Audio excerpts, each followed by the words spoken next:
This movie unfolds as a compelling true life story. In Mujin, Injo, a newly appointed art teacher at Benevolence Academy, receives a call from his mother inquiring about his arrival at the school. Concerned about his daughter, who cried for him for hours before falling asleep, Injo's mother advises him to focus on his job, emphasizing its hard-won nature. While driving, he narrowly avoids an accident with a truck, leaving his car damaged. Calling for a repairman, Injo grows frustrated with the slow pace of the repairs. Exhausted, he inquires about the possibility of taking a bus to the academy, only to be informed that the school is situated in a remote area, and a taxi would cost him at least 50,000 won.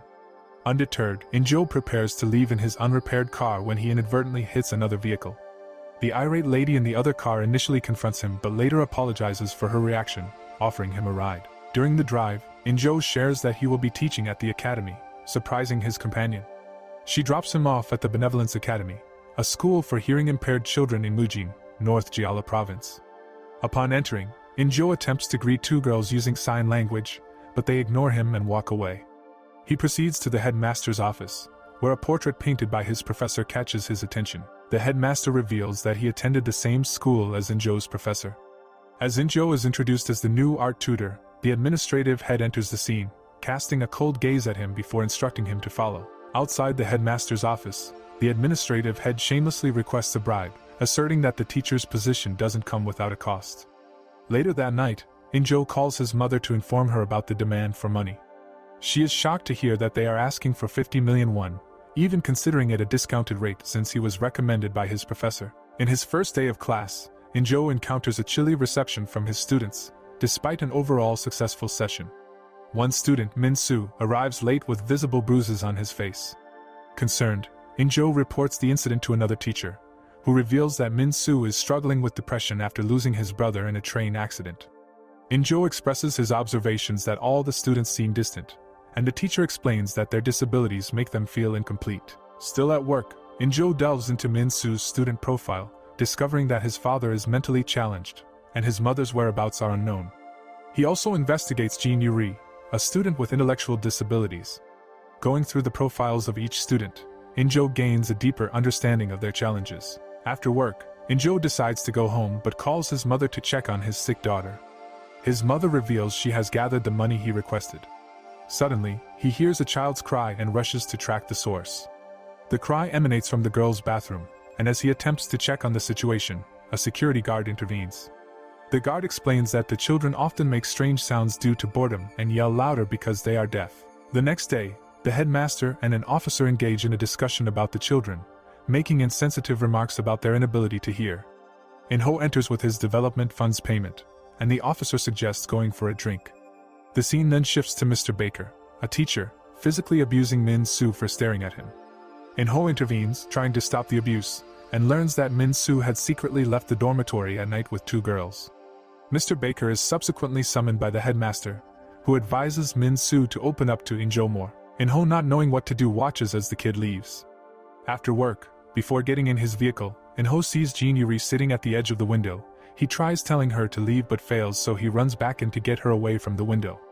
She seems scared as he lifts her, so he apologizes for scaring her and gives her the rag doll he picked from the ground before turning to leave. Jin immediately holds him, trying to stop him from leaving before allowing her to take him to a staircase leading to a room before turning back.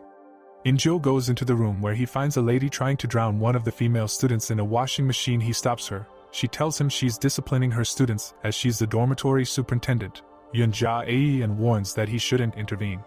He threatens to get her thrown into jail if she doesn't stop. The student she had been disciplining had passed out, so In-jo takes her to the hospital. He calls the lady who had driven him to the school earlier, who seems very shocked as she sees the student. The following day, In-jo is invited to the headmaster's office where he's told to forgive Yoon Ja-ae as she's been offered a strict warning.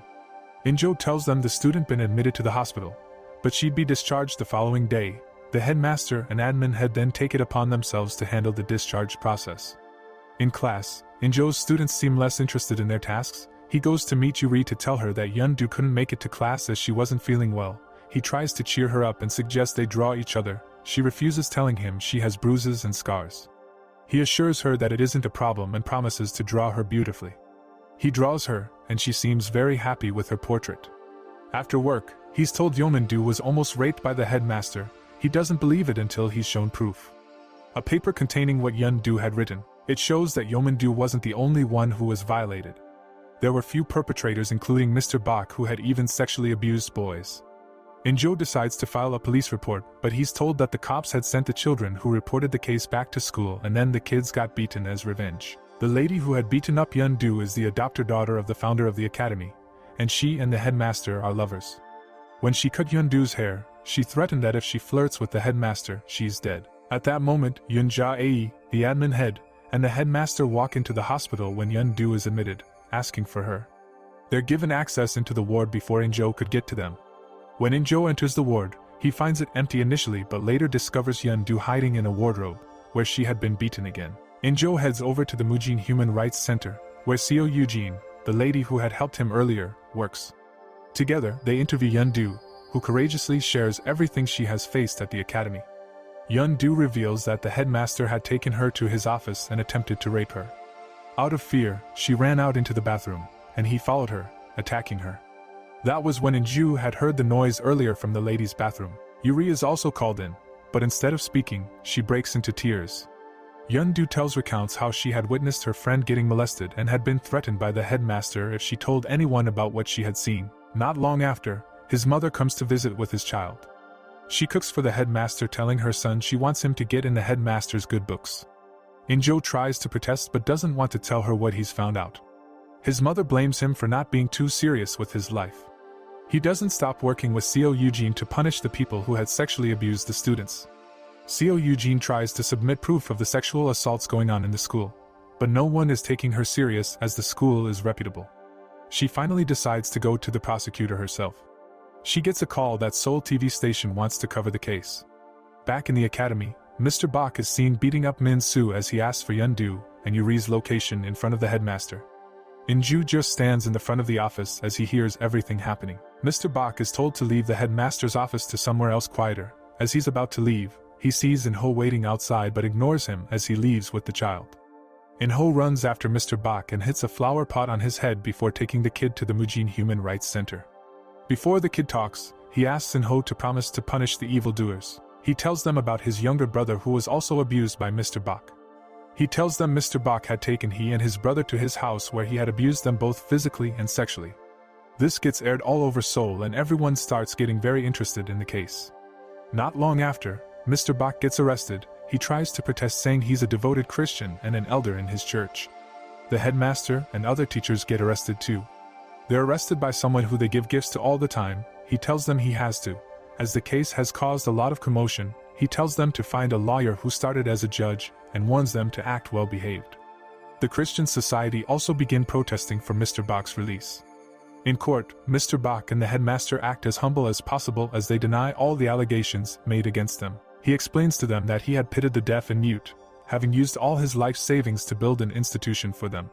Unfortunately, the majority of those attending the court case are also deaf and mute, and there is no provision made for a sign language instructor. Additionally, some Christians begin to pray for the release of their loved ones, and a few even start to bully In-jo. In-jo handles these challenges calmly but ends up being fired from his job. Despite this setback, he chooses not to share the news with his mother, knowing she would blame him for everything.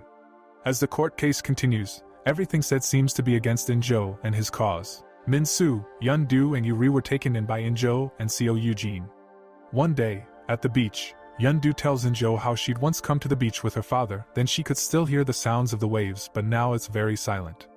In-jo assures her that the most beautiful things in the world are things that can't be heard or touched. Still in the court case, Yun-do is brought out. The headmaster denies knowing her. Yun-do tells the court that she had been molested times without number, and it started when she was in 3rd grade. She tells the court the admin head normally gives her money after sleeping with her. She describes how he normally ties her arms and legs. The admin head immediately says it's a lie. That night, Seo Eugene is told that the court is trying to agree to a settlement and Min-soo and Yuri's parents had agreed to it. Yun has no parents, so all that's left is her court case. In-ho is called by his professor who tries to tell him to drop the case and even offers him money and promises to take care of Yun-do. He informs In-ho that he had secured another contract for him at a different school in Seoul.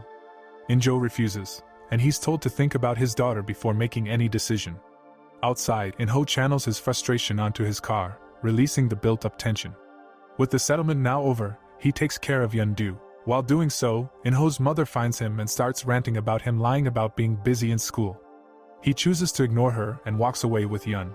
She then questions if Yun is more important than his own child. In response, he tells her that he was there when Yun was abused, but he was helpless. If he gives up now, he wouldn't be confident in being a good father to his own daughter. In court, Yun-do is asked to point out the headmaster, but she struggles as the headmaster and the administrative head are identical twins. Eventually, she recognizes him using a hand sign he had used when threatening to kill her. She's tested when she claims to be able to hear music despite being deaf. At first, it seems ridiculous, especially when she mentions hearing music during her friend's molestation. However, it's proven that she can actually hear music despite her deafness. After the court case, In-ho receives food from his mother, who instructs him to return home when he's done with everything she's doing. Meanwhile, Min-soo's grandmother accepts the contract that brings an end to Min-soo's case. Unfortunately, Min-soo is told he can no longer give his testimony, as his grandmother has forgiven Mr. Bak. This news breaks his heart, and he begins to weep, insisting that Mr. Bak killed his brother and emphasizing that he hasn't forgiven Bak yet. Later that night, In-ho is awakened by Yun, who tells him about the movie she had seen in the headmaster's office. He and Seo Eugene sneak into the headmaster's office that night to search for the disc. There, they find a security camera. They decide to take it to the prosecutor as evidence. However, upon presenting it, he tells them they can't use that evidence in court. On the final day of the trial, it is revealed that the families of the children have agreed on a settlement. The accused, who have no criminal record and are seen as contributors to the community, receive relatively lenient sentences. Bak is sentenced to 8 months of imprisonment and a 2-year probation, while the headmaster is sentenced to 6 months of imprisonment and 1 year of probation. The courtroom is filled with dismay as some people break down in tears. In-ho watches helplessly as the accused and their lawyers celebrate the victory, their smiles contrasting sharply with the sorrow of Min-soo and Yun-do, who weep bitterly upon hearing the sentence. After the court case, feeling heartbroken and believing he has failed the kids, In-ho decides to leave Mujin without informing the children. Shortly after, he receives a call from Seo Eugene, informing him that Min-soo has gone after Mr. Bak seeking revenge. Immediately, In-ho turns back. In the rain, as Bam is returning home, he gets a surprise visit from Min-soo. Neglecting the just concluded trial, Mr. Bak attempts to seduce him again, but this time, he gets stabbed in the gut. In retaliation, Mr. Bak starts hitting Min-soo. Despite the incoming train, they continue their violent struggle until it tragically ends both of their lives. In-ho and Seo Eugene watch the tragic events unfold, feeling utterly helpless. Following this incident, a burial is held in honor of Min-soo. Outside, a peaceful demonstration by the deaf and mute community takes place, seeking justice. They direct their anger towards the judge who handled the case, refusing to disperse even when sprayed by the police. In-ho, carrying Min-soo's picture, joins the demonstration, highlighting Min-soo's inability to hear or speak. During this, he falls multiple times and faces harassment from the police, who not only break Min-soo's picture but also arrest In-ho. Watching in tears, Yun and her friend witness this heartbreaking scene. Months later, In-ho has left Mujin, and Eugene writes a letter to him, providing insight into the events that have transpired. She mentions that their appeal has been arrested mainly due to the settlement agreed upon by the families. Many people have volunteered to support Yun and the other kids who left the academy. Yuri is undergoing psychological treatment, and Yun-do expresses her aspiration to become an art teacher, inspired by In-ho.